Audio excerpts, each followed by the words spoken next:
اعوذ باللہ من الشیطان الرجیم، بسم اللہ الرحمن الرحیم۔ آج ہے 14 اکتوبر 2024، دن ہے سوموار کا۔ میرا نام ہے ملک محمود حنیف۔ السلام علیکم۔ انبیاء علیہ السلام میں سے آج ہم ذکر کریں گے حضرت یونس علیہ السلام کا۔ یونس علیہ السلام حضرت داؤد علیہ السلام کی نسل سے ہیں۔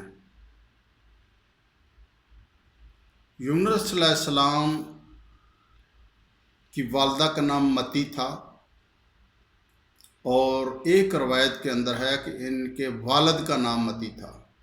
زیادہ میں والدہ کا لکھا ہے کہ والدہ کا نام متی تھا، اور ایک دو میں یہ بھی لکھا ہے کہ والد کا نام متی تھا۔ بہرحال اسلامی تاریخ کے اندر اگر نظر دوڑائیں تو دو پیغمبر ایسے ہیں جن کو والدہ کی نام سے، والدہ کی وجہ سے، والدہ کے نام سے منسوب کیا جاتا ہے، جن میں ایک ہیں حضرت یونس علیہ السلام، والدہ کا نام متی، یونس ابن متی، اور دوسرے پیغمبر ہیں حضرت عیسیٰ علیہ السلام۔ حضرت عیسیٰ علیہ السلام کی والدہ محترم کا نام تھا حضرت مریم، تو ان کو عیسیٰ ابن مریم کہا جاتا ہے، ان کو یونس ابن متی کہا جاتا ہے۔ یہ دجلہ کے کنارے ایک ننوا شہر تھا عراق کے اندر۔ اس وقت اس کا نام موصل تھا، اب جس کو عراق کہتے ہیں اس کا نام موصل تھا۔ دریا دجلے کے کنارے ایک آبادی تھی نینوا۔ تو حضرت یونس علیہ السلام نینوا شہر کے لیے، بنی اسرائیل کے لیے پیغمبر اللہ پاک نے منتخب کیے، بھیجے، مبعوث کیے۔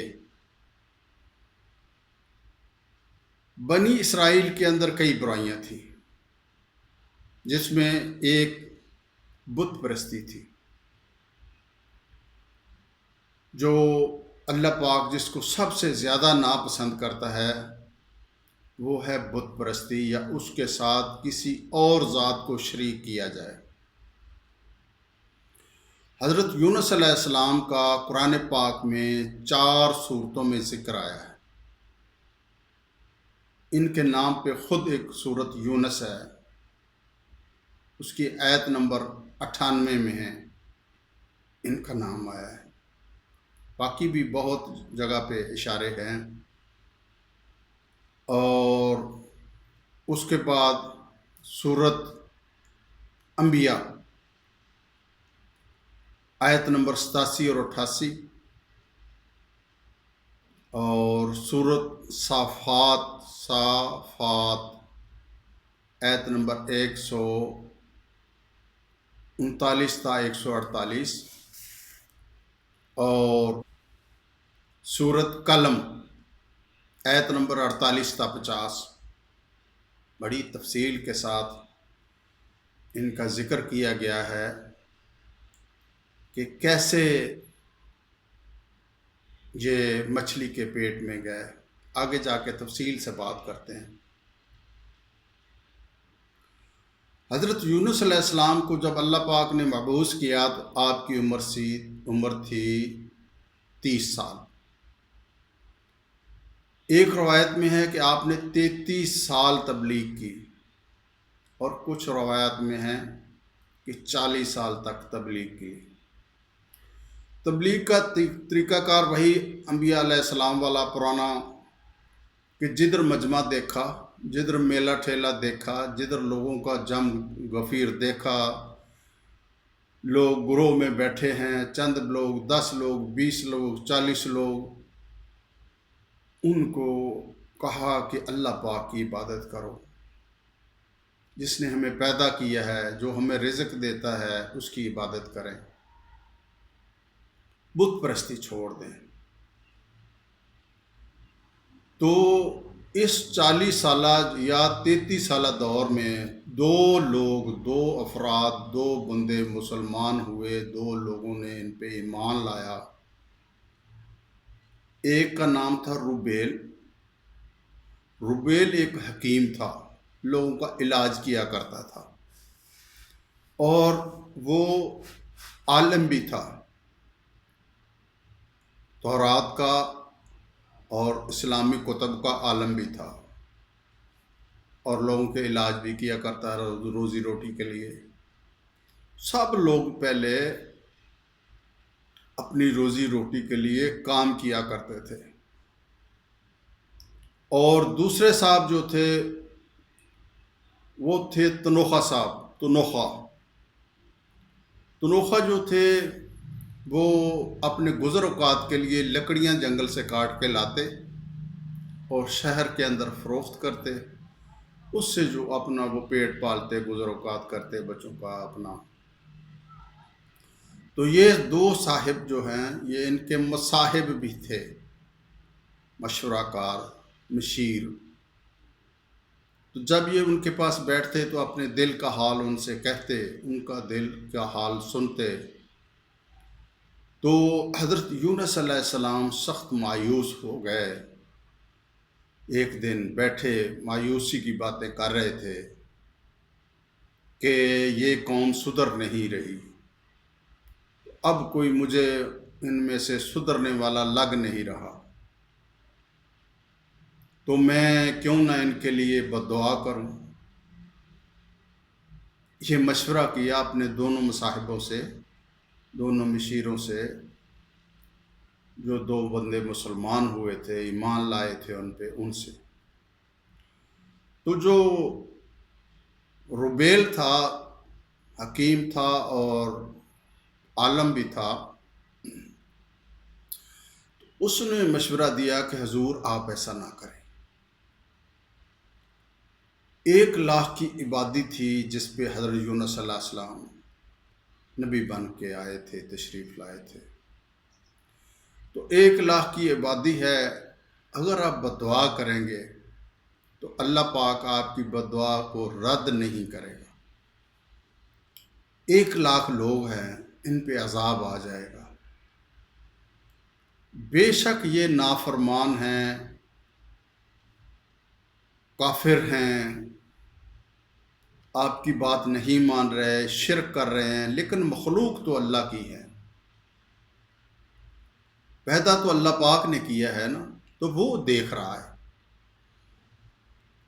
آپ کا کام ہے تبلیغ کرنا، آپ تبلیغ کریں، ہدایت دینا اللہ پاک کا کام ہے۔ تو دوسرے جو تھے صاحب، تنوخہ صاحب، حضرت تنوخہ نے کہا کہ نہیں، اب پانی سر سے گزر چکا ہے، کیونکہ وہ اکثر ان کے ساتھ بھی جایا کرتے تھے نا، تو پھر وہ تحقیر کیا کرتے تھے، تذلیل کیا کرتے تھے، بےعزت کیا کرتے تھے انبیاء علیہ السلام کی۔ یہ بنی اسرائیل کی بہت پرانی ریت ہے کہ ان کو اچھا سلوک نہیں کرتے تھے۔ بعض کو تو انہوں نے قتل بھی کیا، قرآن پاک میں ان کے بہت تفصیل سے ذکر ہے کہ ناحق، بہت دفعہ، بہت بار لکھا ہے قرآن پاک کر کے کہ یہ انبیاء کو ناحق قتل کرتے تھے۔ تو وہ تو قتل کر دیتے تھے، مارتے پیٹتے تھے۔ تو کسی مجمع میں ایسا ہوا، وہ ڈس ہرٹ ہو گئے، ان کا دل ٹوٹ گیا۔ اس وجہ سے انہوں نے مشورہ کیا کہ میں بد دعا کروں، تو روبیل نے کہا کہ نہ کریں، اور تنوخہ نے کہا جی پانی سر سے اونچا ہو گیا، اب بد دعا کرنا بہت ضروری ہے، ان کو سبق سکھانا چاہیے اس امت کو۔ کیونکہ جب ایسا کوئی پیغمبر آتے، بہت پیچھے پیغمبر گزر چکے ہیں، وہ بد دعا کرتے، پھر کچھ دیر کے لیے جو عذاب آتا، تو پھر باقی جو لوگ رہ جاتے وہ کچھ نہ کچھ اللہ کے بندے بن جاتے، وہ ڈر جاتے، خوف کی وجہ سے اپنے رویے چینج کر لیتے، عبادت کا طریقہ کار بدل دیتے، اور صحیح جو اسلامی طریقہ ہے جو پیغمبروں نے بتایا ہے اس کے مطابق زندگی گزارتے۔ تو تنوخہ نے کہا نہیں جی، بد دعا تو کرنی چاہیے۔ اب حضرت یونس علیہ السلام نے بد دعا کے لیے ہاتھ بلند کیے کہ اللہ پاک آپ دیکھ رہے ہیں کہ یہ لوگ میرا کہا نہیں مانتے، بت پرستی کر رہے ہیں، بہت ساری ان میں برائیاں ہیں، تو میں عذاب کی درخواست کرتا ہوں، آپ خود دیکھ لیں ان کو۔ تو اللہ پاک نے وحی کر دی کہ آپ کی درخواست بد دعا قبول کر لی گئی ہے اس قوم کے خلاف۔ تو 15 شنبہ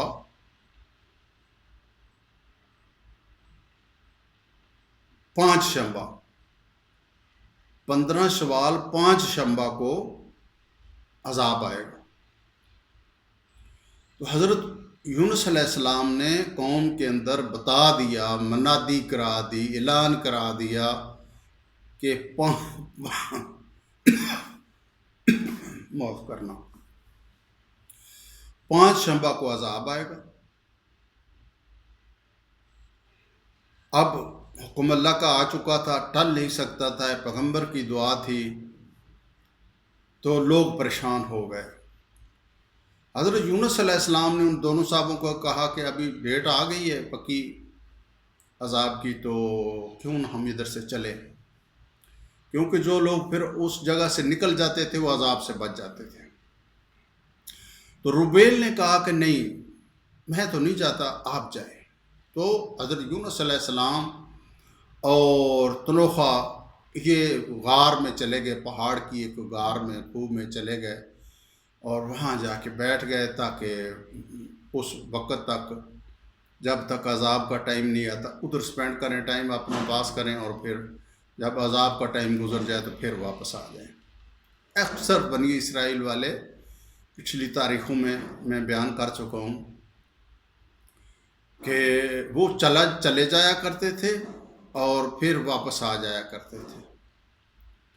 تو حضرت یونس علیہ السلام اور طلحہ چلے گئے پہاڑ کی غار میں۔ پیچھے کیا ہوا یہ اگلی ویڈیو میں بیان کیا جائے گا، اپنی دعاؤں میں یاد رکھیے گا۔ اللہ حافظ۔